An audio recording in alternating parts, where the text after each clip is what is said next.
தீய சக்திகளை விரட்டும் வாராகி அம்மன். இந்த அம்மன் எங்கே இருக்குன்னு பார்த்தீங்கன்னா வானாபுரம், கள்ளக்குறிச்சி மாவட்டம் ஏரிக்கரையில் அழகாக அமைந்திருந்திருக்காங்க இந்த அம்மன். உங்களுக்கு ஏவல் பில்லி சூனியம் வச்சுருந்தாங்கன்னா இங்கே மிளகாய் பரிகாரமும் இருக்குது. மிளகாயை அரைச்சி அங்கே இருக்க ஒரு சுயம்பு கல்லில் தடவணும்.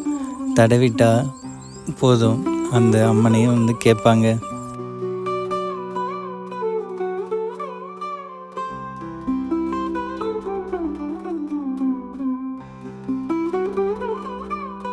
பதினெட்டு அடி உயரமுள்ள பத்ரகாளி அம்மனும் இங்கே இருக்காங்க. இங்கேயும் வழிபட்டால் எல்லாமே நல்லதே நடக்கும். உங்களுடைய கெட்ட சக்திகள் எல்லாமே தவிடுபடி ஆகும்னு சொல்கிறாங்க. மறக்காமல் நீங்களும் வந்து இங்கே வணங்கி பாருங்கள்.